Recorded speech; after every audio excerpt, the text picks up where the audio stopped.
Hi mga Mariko! Another day, another mini vlog. Ililong drive agad natin si Mariko. Dahil pupunta tayo sa Barangay Palasan, Santa Cruz, Laguna. Dahil in-invite tayo ng Hacienda Antonia na mag-muse sa kanilang team. Nandito na pala kami kila Mami Peeps mga Mariko. Siya ang aking makeup artist at ang hairstylist ko naman ngayon ay si Jaman. Sobrang nagustuhan ko yung look ko ngayon mga Mariko. Simple lang pero napakaganda. And thank you din Jaman sa aking powerful kulot. Pagkatapos ko ma-makeupan mga Mariko, bumiyahe na agad kami para agad kami makarating sa pupuntahan namin. Kung meron ding diwata, meron ding iwata.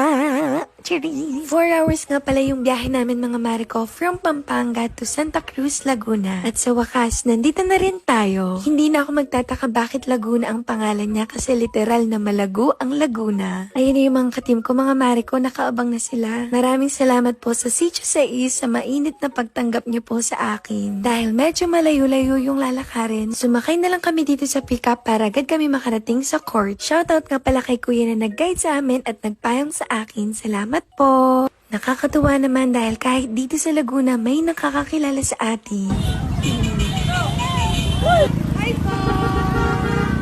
Shoutout nga po pala sa mga Team Hacienda. Sa mga oras na yun mga Mariko, nandito na kami sa court.